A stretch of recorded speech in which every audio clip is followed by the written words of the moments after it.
อนนี้แวะมาซื้อน้ำอ้อยก่อนไปซักเครื่องสบายดีพี่น้องมื้อนี้ก็มาพบกับสองทีมซาเนลมื้อนี้ครับมาหยุดสองได้มื้อนี้ทำมาหยุดสองพกกระฟังบ่ออก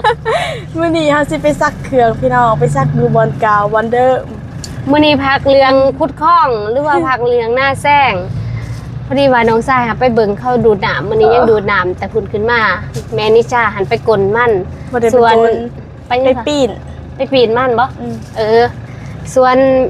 น้องเคยหันก็ลงไปจอบหน้ามื้อเช้านี้พอดีหน้าข้างๆเขาลงมาเฝ้าหน้าก็เลยว่าเปลี่ยนกันเฝ้าพอมื้อวานเขาก็เฝ้าแล้วนะมื้อก่อนแล้วก็แม่พุ่นแล้วก็พอดีน้องเคยขึ้นมาแล้วแม่น้องนิวกับน้องเคยก็เลยพากันไปส่วนแล้วทิพย์ก็พอดีโอ้ยได้จังว่ามื้อนี้แดดก็แห้งเอาเครื่องไปซักตัวพี่น้องจะบอกว่าแดดแท้เขาเอาเครื่องตากใส่แต่ดิผมเครื่องแห้งลายตัวอย่างเครื่องกอวะหัวคืนนี้คือส่งคนสต๊อกเนาะบ่คำเอาน้ำเข้มซักผ้าแต่ว่าที่พันยังบ่ทันได้ซักพี่น้องหอบเครื่องบ่มีหัดว่าแท้ๆนะจนบ่มีเสื้อสิใส่สุดสนัยนี่มันลายแล้วสุดสนัยน่ะ1-2 ทียังบ่เบิดแต่ว่าเบิ่งดูบ่ได้ซักเท่าไหร่ล่ะมีตัวหนึ่งลืมเก็บมาได้ในหัวมนขี้ต้มเหมือนนั้นเด้ตอนนี้ครับไปส่งดอกไม้ต่อ FC สิว่ามันเบาเลยเป็นความจริงอ่ะพี่น้องว่าสิเอาเครื่องขนาดไปใส่เครื่องประโยชน์แต่ว่าไม่โยชน์บ่อยู่แต่ประโยชน์วันสิไปสักอยู่น้องกันไฟหั่นดิแต่สัมผัสมันแดดเด้ก็เลยต้องได้ไปส่วนคือเก่าส่วนนั้นแม่น้องนิวว่าเอาตู้ซักผ้าไปพุ่นนะพี่น้องแม่น้องนิวหาบ่เอาไปบริพากันหามไปพี่น้องก็หอบเสื้อผ้าสิไปใส่อยู่พื้นน้ำล้างเพิ่นแล้วก็ตอนนี้เขาก็เอาดอกไม้มาส่งก่อนมีออเดอร์ดอกไม้มื้อนี้วันผาได้เนาะบ่ฮู้ว่าวันผาจะได้ยินเสียงเนี่ยครูเทพจะฮู้นี่เขาก็ได้ส่งอยู่ได้พลปลูกหลักใหม่มาจักโลกับเพิ่นเอาเด้อ2 โลพอดีเดี๋ยวครบเนาะต้องไปเก็บตื่นมานี่ไปก่อนโลนึง25,000 กีพี่น้องมาโชว์ดอกไม้เนี่ยได้ละ50,000ประมาณโลละ40 บาทเนี่ยเอามาส่งให้หานก็จะเฮ็ดคันหมักเบงคายเขาส่งน้ำเนี่ย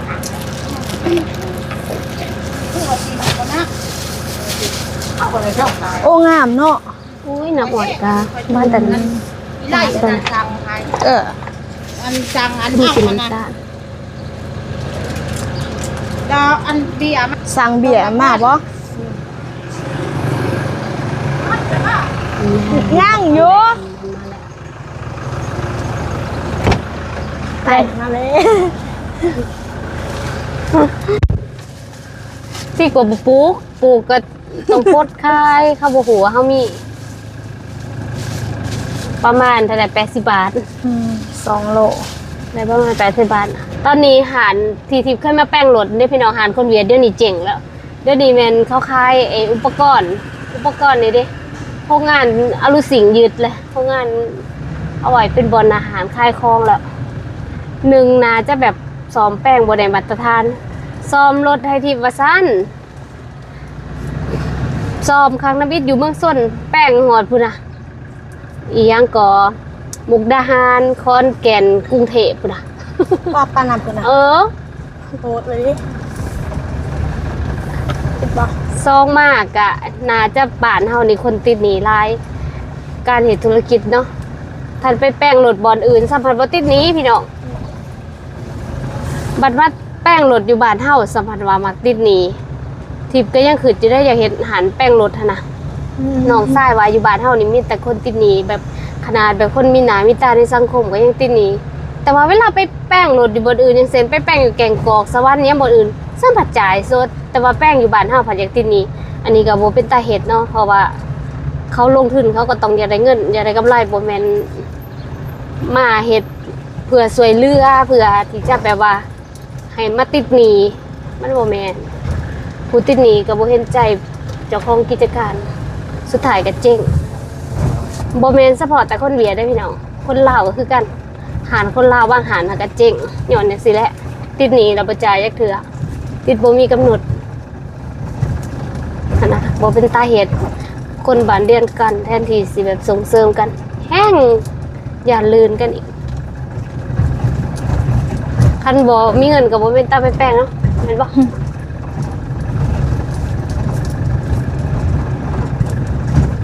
ไปเดี๋ยวไปเจอกันอยู่ที่สวน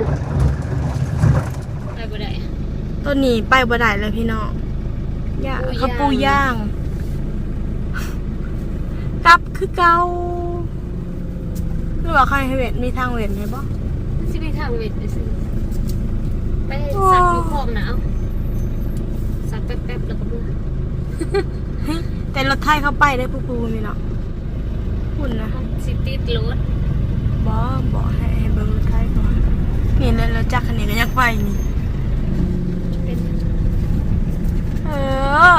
ย ฮัลโหล ฮัลโหล แม่ยศ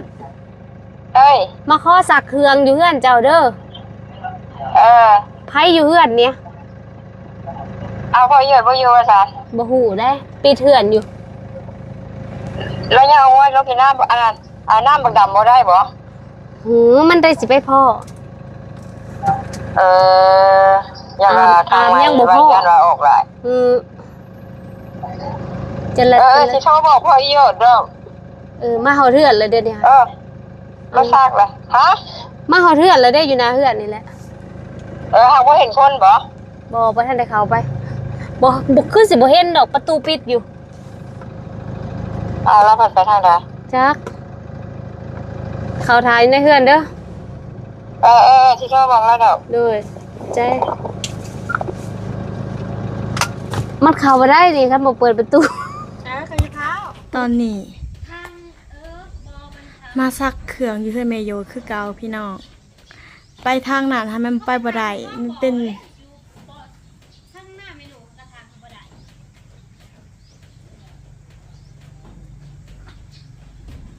เวยนางจะซักเครื่องแล้วจะลินน้ำฮะซักเครื่องแล้วลินน้ำเนี่ยหุ่นทางเพื่อซักเครื่อง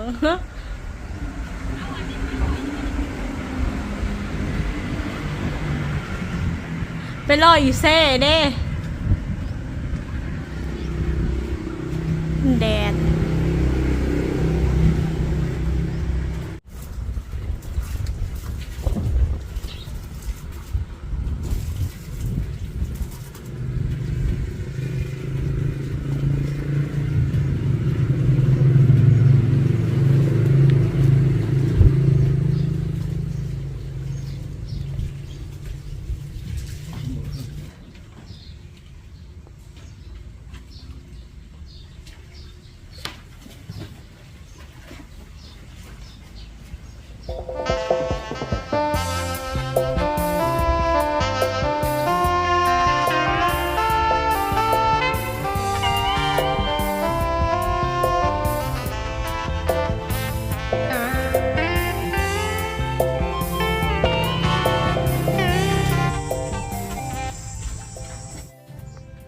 ตอนนี้นานไม่โยดก็มืดแล้วพี่น้อง ตอนนี้ได้ใต้แล้วพี่น้องจุดแช่ไปผ่านมันบ่จะให้ตื้ออยู่มันเอาบ่เข้าได้แป้งบ่เป็นเฮากุ ไอ้ดำมาตัวแรกพูดให้เรามาเบิ่งให้ มันมาตอนแรกอย่าให้มันมาเบิ่ง เออ พ่ออยู่ตีน้ำได้พูดอยู่เลยพ่อเลยมื้อแรก ใจยิลินน้ำลายเด้ออนมมาตอนนี้1 โมง11 โมงวันนี้1 โมง 30 นาทีกำลัง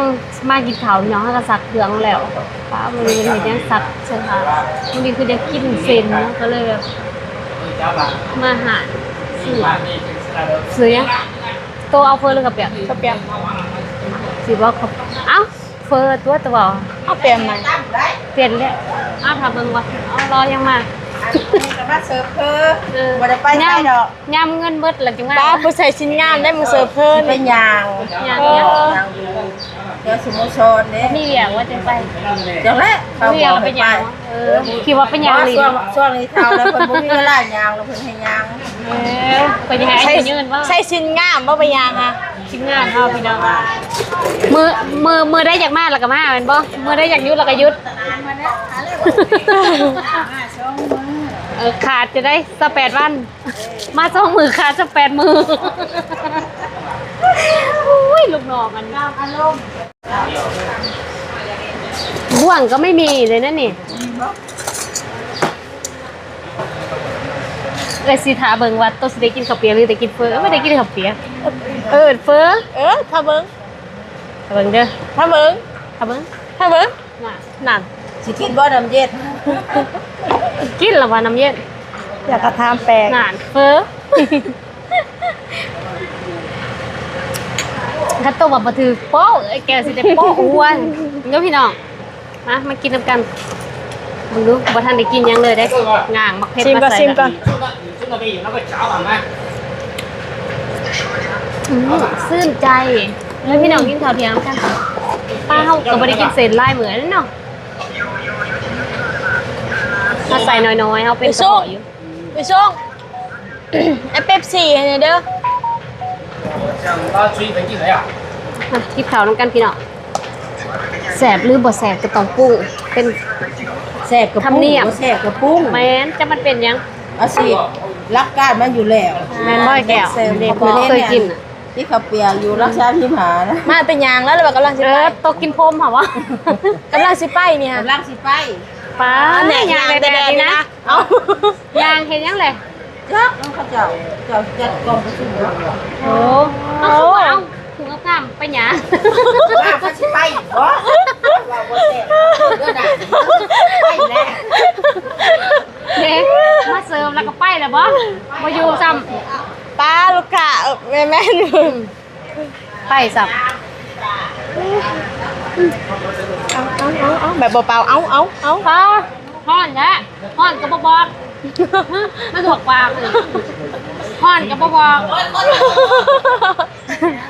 ป้า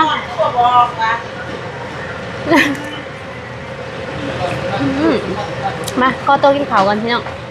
แล้วตอนนี้เองที่เป็นตอนที่เกิดระบ่แม่แล้วก็ตอนนี้เองที่เป็นตอนที่แผ่นดินไหวแล้วก็ตึกถล่มพอดีนะพี่น้องหลังจากที่แบบตอนเฮาถ่ายคลิปนี้พอดีเดี๋ยวสิโทรถามข่าวทางกรุงเทพอีกคนหนึงเนาะสบายดี สบายบันได เป็นจังได๋ บ่สบายบันไดและของในห้องแตกเบิด โอ้ขอถามก่อนเหตุการณ์เมื่อวานนี้มันเป็นจังได๋ ตำบิดอันบอก แม่น ตำบิดมันก็มีคลื่นช็อกเวฟอยู่ นั่งลง เป็นระยะเป็นระยะ มันเป็นจังได๋จำเป็น มันเป็นคลื่นช็อกเวฟเด้อช็อกเวฟเป็นระยะเด้อ โอ้แบบว่ามันเป็นขื่นเป็นหยังมาสิบ่ แม่นแล้วก็โทรศัพท์ก็จะบ่มีอินเทอร์เน็ต แล้วไฟก็ดับประมาณ40นาทีดับไฟดับแล้วก็พอไฟมาปั๊บนะเสียงดังสนั่นเลย โอ้ไฟดับแล้วเสียงดังเลย แม่นแล้วก็สั่นเลยแบบว่าเสียงดังที่เสียงที่มันดังมันจะดังแบบว่ามันคล้ายๆกับคือเฮาเปิดตู้นี่นะเปิดตู้ใต้ดินเนี่ยแบบเนี้ย โอ้ แบบสะเทือนแบบ ตอนนั้น สั่นแห้งเลยตู้ ตอนนั้นอยู่ในห้อง อยู่ในหอบ่หรือว่าเฮ็ดงานอยู่ตอนนั้น นอนเลิกงานแล้วนอน อ๋อ ตอนเช้านะเฮาเลิกงานแล้วเฮาก็ใส่กางเกงออกกำลังกายแล้วเฮาก็ไปเล่นอยู่ใกล้ๆบนตึกถล่มนั่นแหละเฮาก็เห็นเมื่อเช้านี้ ตอนเช้าเมื่อวานเนี่ยเฮาเห็นแต่ว่า เห็นมันเป็นหยังเมื่อวาน ก็เห็นคนงานเฮ็ดงานปกติ โอ้คิดว่าเห็นหยัง โอ้เห็นหมายถึงว่าเห็นตึกนั่น แม่นแหละเล็กเห็นเขาเฮ็ดงานเห็นเขาจอดเล็กเห็นเขานั่นน่ะนะ อ๋อเห็นเขาเห็นงานปกติอยู่ มันบ่ได้มีที่ทาแบบว่ามันสิเป็นจังได๋แม่นบ่เมื่อวานเนี่ย แม่นปกติทุกอย่างปกติแต่ว่ามันแปลกแต่ว่าไฟฟ้าดับแล้วก็คืนช็อคเวฟที่ว่าบ่มีสัญญาณนะอินเทอร์เน็ตทุกอย่างทุกเครือข่ายเลยบ่มีสัญญาณเลยเมื่อวาน ตอนนั้นที่มันเป็นแนวนั้นนะเฮาคิดว่ามันเป็นหยังคืออยู่บ่ว่ามันเป็นแผ่นดินไหว ตอนแรกเขาคิดว่าระบบดาวเทียมมันล่มของขึ้นไปแบบนี้เขาก็ได้คิดว่าเป็นดินไหวดอก อ๋อ ไม่คิดหรอกว่าเป็นดินไหวนะ อืม เพราะว่าก็ที่คิดเป็นนั้นค่ะ มันบ่เคยเกิด ไอ้สิ่งหนึ่งบ่เคยเกิดสองเลยก็ไอ้ที่บ่มีสัญญาณที่บ่มีอินเทอร์เน็ตเนี่ยเพราะว่ามันเคยเกิดนะ มันปกติเนาะ มันเป็นเรื่องปกติ แต่วันนี้พอเกิดแบบนี้มันบ่ปกติแล้ว คือแบบว่า รู้สึก ตอนนั้นหานอนอยู่เฮาก็เลยบ่รู้สึกว่าเวียนหัวอิหยังคือคนอื่นแม่นบ่ ผู้ซื้อ รู้สึกคือกันบ่ รู้สึกแบบเหมือนกับเฮา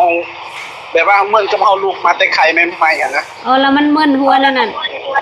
แม่นคือเฮาบ่แม่นว่ากันจริงกันสิฮักกับบ่ฮักกันเขาคันว่าเจ็บหัวก็บ่ได้เจ็บแบบจึกๆจึงๆแบบคือคนถูกตีอะนะ อ๋อ เห็นมี แต่ บางคนว่ากินข้าวน้อยสงสัยเวียนหัวกินข้าวน้อย เขาคิดว่าเขาเป็นเบาหวานก็ อันนี้แห้งนักคิดว่าเป็นเบาหวาน คอยโทรถามน้องว่าแม่นความดันขึ้นบ่เลยอ่ะผมว่าความดันป้ายฉันบ่ว่าแผ่นดินไหว เพราะว่าน้องอยู่บ่อนนั้นเลยซอยนั้นเลยน้องเฮ็ดงานซอยตึกถล่มเลยหั่นนะ โอ้แล้วบัดนี้อันในห้องอันหลังจากที่มันเป็นแล้วนะค่ะคือบ่ได้มันจังแตกเข้าคลองน่ะตอนแห้งๆเลยดะบ่ แม่นตอนช่วงที่แห้งๆเลยอ่ะมันหล่นมันโยกหั่นนะ ป้า ตู้ ข เย็น นาด เดียวตู้เย็นที่เขาตั้งไว้แบบเขาตั้งให้มันซูมนะมันก็ลงเลย ตู้เย็นก็ล่มเลย ลงเลยตู้เย็นเขา โอ้ แล้ววันนี้กวดน้ำมินเนอร์มันยังพวกM100พวกแก้วน้ำพวกยังแตกหมด โอ้ แบบแห้งเลยนะแห้งแบบยอมหับเลยว่าแห้งขนาดบ่แม่นจุดศูนย์กลางบ่แม่นอยู่กรุงเทพเด้อยู่พม่าเด้ฉันเกิดอยู่กรุงเทพอีหลีนี่บอกเลย ตึกสูงๆนี่บนเรือ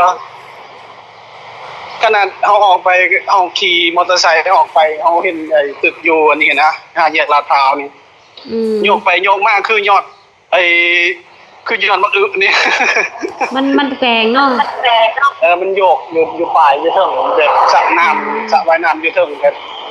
กระจายออกเลยแบบเห็นกับตาเลยนะว่ามันโยกอ่ะ เป็นตาหยาดเนาะ แม่ โอเคโทษถามข่าวยันว่าเขาไปเบียด บ่ตอนนี้บ่ได้ไปเวียกแล้วเขาให้หยุด เขาให้หยุดพักเขากวดสอบโครงสร้างแม่นบ่ แม่นเขาบ่ไปให้เขากวดเบิ่งไอ้บอลเส้นทันนี่นะเพราะว่ามันสิมีห้อยปูนแตกกันนะตอนมันโยกอะนะ อ๋อคือเห็นบอลอื่นนะก็เจ้าก็หยุดโจ๊ะบ่ให้ทำงานเขาประมาณ3วันนี่แหละเขาสิกวดสอบคือกัน แม่นทุกบอลเลยแบบตึกสูงๆหรือว่ามีอาคารใหญ่ๆเนี่ยเขาจะบ่ให้เข้าเลยแค่นี้ อ๋อโอเคเป็นจังได๋อัปเดตเด้อ ได้ โอเคขอบใจหลายขอ โดย ให้ทุกคน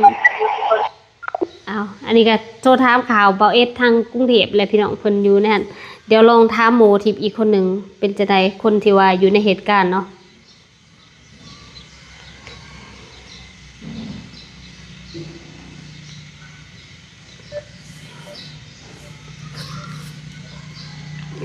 เจ้าว่าเพิ่นเข้างานแล้วบ่จัง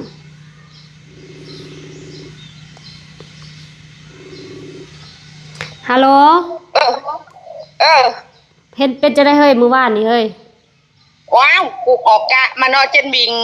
อันนอนกำลังนอนแสบว่าเอารถมันแหลนอยู่ถนนมันคือสีเสนื่อนแห้งปานนี้ว่ะพักกระตื่นหยาดนี่พวก บ่ ราชสักแล้ววันนี้มันสั่นทึกคือมันเขย่าเพื่อนเขย่าตึกสีนี้นะว้ายเขา พูดผีคือคนเป็นบาดนอนนี่บ่ได้ยันตะพวกหันแต่จะพาคุณโนกับบัด แต่จะพาคุณนูกกับบัดเอ้าเด้อบ่เฮ็ดงานติมว่านนี่ บ่กูออกกลางคืนเด้ เออเหตุการณ์กลางคืนแล้วกลางเว้นนอนไข้แน่แต่บ่ใส่แต่สุดชั้นในนอนเนาะ ก็บ่ได้ใส่แล้วเนาะก็ใส่แต่ชุดนอนนี่แหละ ใส่แต่สุดนอนแลนเอาเลย กับนอนแล้วก็ปุ๊กตัวว่ามันคือแห้งแท้บ่ที่แรกคิดว่าเขายิงกันบ่มันคือเสนื้อนแห้งแท้ว่าเกิดมา30กว่าปีกูก็บ่เคยเห็นเนาะสู้ตะโพตะเมก็ได้นี่เพิ่นว่าแกงอยู่บูดบาดห้วยคนอื่นโรงงานอื่นเขาอพยพกันออกมาเต้นที่กูยังนอนเป็นบาดนอนอยู่นะบัดที่นี่ออกไปจักสิจักเอาอีหยังบ่ฮู้ว่าสิเอาอีหยังห่วงสมบัติอยู่แสดงว่ามีลายนะห่วงกระเป๋าเงินหันบ่ได้เอาตัวมันมีเงินไปเอากันตัวซื้อมาใหม่บ่ทันได้แกะทูเอามันบ่ทันได้ใส่เนาะกระเป๋าเก่ามันใส่แล้วเด้แล้วบ่ทันได้แกะทุ่งแล้ววันนี้ไปจับเอาแล้วไปดึงเอาแต่บัตร ATM ค่ะบัตรพาสปอร์ตบ่ได้เอาดอกประกันหันไปพี่กลับไปบอกพวกว่าจะลงไปเบิ่งก่อนคอยดูมันเงียบไปพวกก็ลงปะกูก็ต้นที่มันมาตะบิดนะหูบ่ว่าเป็นแผ่นดินไหวหรือคิดว่ามันเป็นยังกูรู้แต่ว่าบักคิดว่ารถมันเคยแล่นน้ำถนนแล้วมันเสนอตึกเหมือนว่าตึกสีสันของกูตึกสีสันแล้ววันนี้แหละปกติก็มันสิเสนออยู่แต่ว่ามันเสนออยู่แล้วมันก็เศร้าแต่ว่าอันนี้อย่าคือมันสิยุบเอาไปเป็นลังสีนั้นความคิดคือว่ามันบิดมันเบี่ยวคือเฮาเว้าเหล่าจังซี่นะแล้วก็เฮ้ยกลัวเขาได้ตีกันบ่ได้ยิงกันมันเป็นบานอนจักอีหยังเป็นอีหยังเราเห็นอีหยังก็บ่ถึงลบออกลบเขาอยู่ในห้องค่ะมีความทรงพวกลงไปเบิ่งเพิ่นได้ตัวเองเขาบ่ได้ลงสู้คือเป็นจังซี่ว่ากูมานั่งคิดกูคือโง่คืองาคือบ่รู้แผ่นดินไหวบ่รู้เนาะไผก็บ่รู้จักคนเนาะว่ามันเป็นแผ่นดินไหวเนาะบ่ได้เห็นเขาไหลสดมันบ่แม่นตัวนี่สู้แผ่นดินไหวไผก็ว่าเมาเหล้าบ่ว่ะบางคนว่าอีสานก็อันสงสัยแบบเมาอาหารน่ะเด้โทรถามเขาว่านี่ว่าเมาอาหารบ่จักเมาปูว่าโทรให้ผัวพาไปโรงหมอหมอว่าไปผัวว่าเป็นบ้าบ่แผ่นดินไหวเพราะว่าสิให้พาไปโรงหมอคิดว่ากินกับปูแล้วเมากับปูเพิ่นมากอ่ะออกไปโรงงานจนเขาบ่เห็นเนาะเขาหยุด2มื้อเลยเด้อมื้อกูมื้อวานนี่ก็มื้อนี้หยุดเลยเขากวดสอบเขาที่แรกเขาเตือนมาว่ามันสิมาช่วงบ่าย2กับเที่ยงคืนเมื่อคืนนี่ก็คิดยานเนาะมันบ่ได้มาบ่ก็บ่เห็นมันมาแต่เดี๋ยวนี้ตอนนี้ก็บอกกันมาฝ่าวลูกฝ่าวเก็บอะไรอันนี้หามันมาเฮาสิได้จังโตทันเว้ากันเฮาบ่ฮู้ได้เนาะเบิ่งเข้ามาจนมาถล่มเนาะพระอีหยังอ่ะนะบัดถล่มมื้อเนาะโอ้ยไกลๆนี่เบิ่งเขาไหลสดนี่มันก็บ่ได้ใกล้ส่วนแต่จุจักคำกูนำสิใกล้อีหยังเบิ่งสะพานพระรามเก่าสะพาน3อีหยังหามันขาดบ่ละสลอกสลิงอีหยังมันน่ะเขาว่ามันอยู่บนตึกไอ้สุกุลงรถดิไอ้ไปจอดรถแล้วลงรถฮะเขาสร้างในตึกกันอีหยังใกล้ๆทางด่วนสะพานทางด่วนลงไปหั่นนะเขาเอิ้นตึกอีหยังตึกที่คือบ่ออกมันอยู่บนได้แต่น่าจะเคยเห็นอยู่แหละตึกมันลายเนาะแต่อยู่ยังจังก็อยู่ตลาดเสาก็เข้าอีแหน่โทรมาก็เป็นได้เมื่อวานนี้เอื้อยให้อยู่พุ่นบ่เห็นนั่นเขาแลนเห็นบ่มันมีในคลิปดอกทิปอันนั้นคือเอาลงในคลิปหั่นน่ะว่ามันมีอันนั้นคนใส่ศีลคือสิแม่นอยู่ลาวจังตึกตลาดเสาบ่ฮะคนแลนลงลายๆแล้วมีเข้านุ่งศีลนุ่งหยังหั่นน่ะว่าคืออยู่ลาวอ่ะถามอ้ายเขาว่าบ่ฮู้แสดงว่ามันเป็นบางบอนอยู่เวียงจันทน์ก็มันบ่ได้เป็นทั่วหมดแต่อันกรุงเทพนี่ภาคอีสานนี่อยู่บ้านพวกเองก็บ่เป็นอยู่ชัยภูมิก็เป็นแต่เขตโรงพยาบาลแต่ว่าบ้านเขาเป็นแล้วบัดนี้ย่านมันเป็นทรายพอเห็น FC ว่าอยู่อุบลก็เป็นเชียงใหม่กรุงเทพอุบลสิแม่นมันเป็นเขตมันเป็นทรายลงมามั้งโอ้ยกูเกิดมากูก็เคยเห็นดอกเด้อว่ากระเป๋าก็จะมาขึ้นนี่แม่ทาซ่าก็โทรมาว่าอันบอกอีก่อยนี่เด้อสัญญาณให้อีก่อยไปนอนน้ำแน่โอ้ยอีก่อยมานอนมันก็คือเก่าแล้วว่าคันมันเป็นอีหยังมาเฮาก็ยังบ่ได้คือเก่าแล้วว่ะ ประหยัดเนาะ อย่านั่นแหละ บ่ได้ถ่ายคลิปไว้บ่ทันถ่ายคลิปบ่ เอากันยังว่าคือคนเมาคือคนแบบบ่รู้เรื่องอย่างเงี้ยนะตื่นมันยังอุ้ยแต่กระแปลกนี่คือสมบัติเงี้ยก็บ่ได้คิดอย่างใดเลยแต่ว่าตัวเองอย่างเงี้ยสิเอาออกจากตึกบ่ได้ เนาะ แลนกับออกกับข่าวอยู่กูก็แปลกว่ากูไปหยิบกระเป๋าเงินที่ซื้อใหม่ได้จังได๋บัดกระเป๋ามีเงินกูคือบ่เอ้ามานั่งของตัวเจ้าของแปลกมาพอดูนี่ว่าอีหยังก็บ่เอาเด้ไปเอากระเป๋าซื้อสันมาใหม่ๆมื้อวานนี่มื้อก่อนว่ะ เห็นนั่นเขาเจ้าเอาหูบลงบางคนก็บ่ได้จักใส่ทรงบ่ใส่ทรงแบบเขาเจ้าแลนลงเลยนะเอาผ้าห่มตุมาสงสัยนอนเนาะบางทีก็ฮักกะอาบน้ำแล้วอีหยังก็มีเนาะเพราะว่าเกิดน่ะ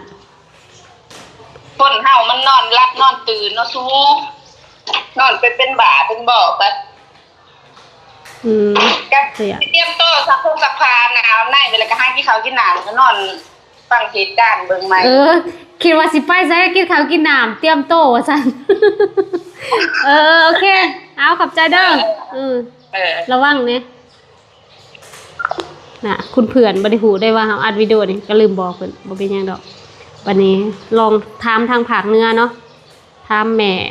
พูดสุกก่อนยังบ่ได้ถามคุณพ่อเนาะว่าเป็นจังได๋ฮะ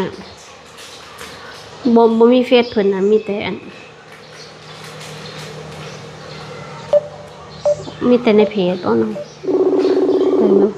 คุณแม่ว่าป้าตกใจแฮงสวัสดีค่ะยังไม่ได้ล้างหน้าเลยสวัสดีหนูก็ยังบ่ได้ล้างคือกันหนูก็ยังบ่ได้ล้างคือกันเป็นไดคุณแม่สวัสดีค่ะคุณยายสวัสดีค่ะสวัสดีลูกค่ะป้อนข้าวแม่โอ้กำลังป้อนคุณแม่ยากอยู่บ่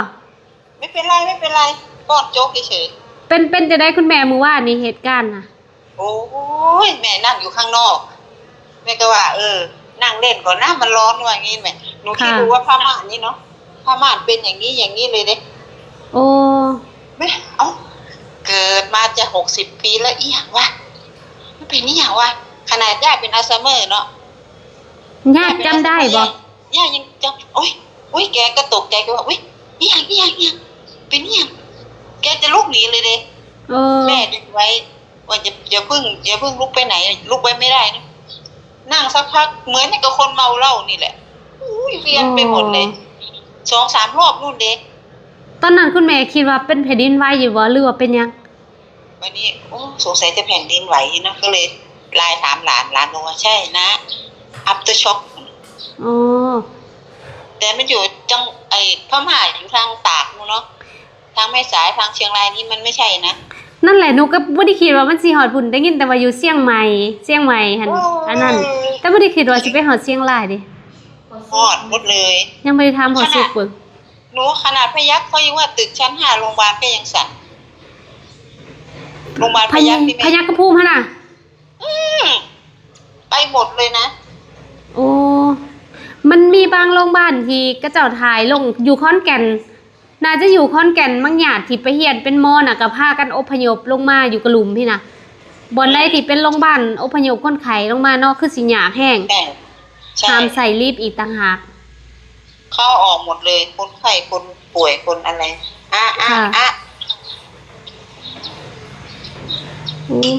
กินข้าวก็ต้องป้อนค่ะแต่เพิ่นสบายดีบ่คุณแม่ไม่รู้เรื่องนี่แหละแม่มานั่งเฝ้าจนเป็นเดือนแกไม่รู้จักแม่เลยนางเฝ้าเป็นเดือนแล้วยังบ่รู้จัก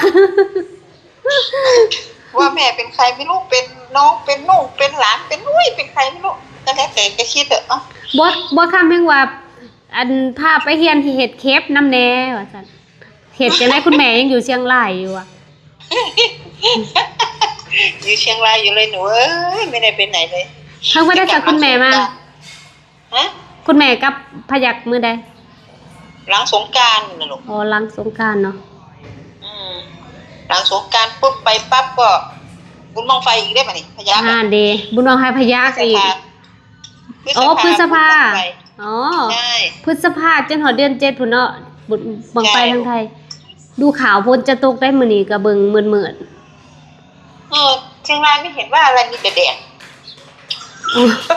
ถ้ามีคืมเมื่อวานนี่เลาะซักผ้าจนเมื่อย เป็นยังไงเอาน้ำเข้านาดีหรือยังได้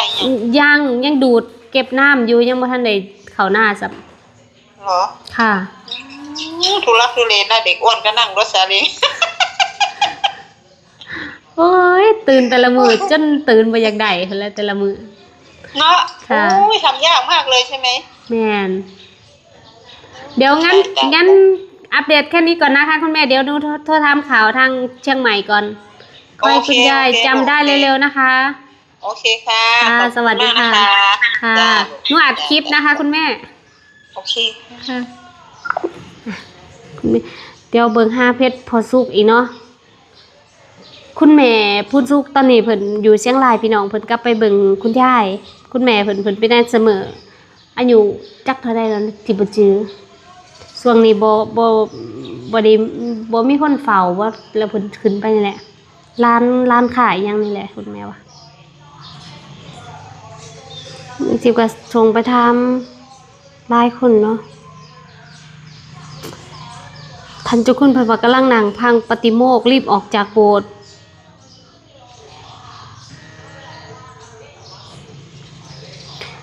บ่ฮู้ว่ามีเพจพอสุกบ่นี่โอ้มีอยู่เดี๋ยวโทรถามข่าวพอสุกตัวสวัสดีค่ะคุณพ่อ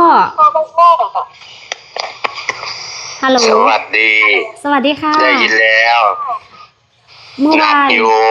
รู้แล้วจะโทรมาถามเรื่องแผ่นดินไหวอ่ะ ค่ะ หนักอยู่ บ่ตอนนั้น แม่ ตอนนั้นคุณพ่อทำอะไรอยู่คะ กำลังกินข้าว โอ้กำลังกินข้าวตอนบ่ายหนึ่งเนาะ บ่ายโมงครึ่ง บ่ายโมงครึ่งหนูก็เพิ่งอัดคลิปหยุดเบาครับ1:30พอดีเลยเมื่อวานเนี่ย เมื่อคืนก็ดูลูกเหมือนกันนั่นแหละที่กำลังคุยกับปัวคำนั่นแหละเรื่อง อ๋อ โทรไปลาวโทรไปจากลาวไปไทยก็โทรเขาเห็นหมดนะก็ดูเขาต้องว่าดูให้หมดถึงบอกแล้วไง ขอบคุณหลายๆเลย ตรง คุ ที่ ณพ่อ อะไรก็ดูให้หมดนั่นแหละ ค่ะ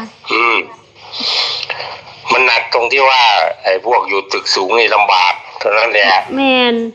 ได้ยินข่าวว่ามีคนเสียชีวิตพร้อม แม่ตายหลาย บ่ฮู้ว่าอัปเดต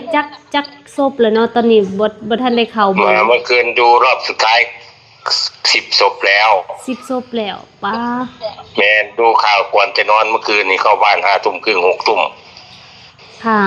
ดูทีวีรอบสุดท้ายก็ประมาณ10 ศพแล้ว ป้ารอบสุดท้าย10ศพ คือว่าใช่ป่านี้ก็จะเยอะขึ้นเรื่อยๆนั่นแหละมันเป็นสั่นละ เมื่อ แต่ เช้า ว่าส่วนมากนี่มันจะเป็นชาวต่างชาติเด้อ อ๋อเพราะว่าเป็นอันนั้นเนาะเป็นงานก่อสร้าง ก่อสร้างแรงงานก่อสร้าง เห็น แรงงานตัวนี้ซึ่งสิเป็นว่าที่แรงงานตัวนี้สิเป็นแรงงานถือกฎหมาย อ๋อ เข้าใจว่า ค่ะ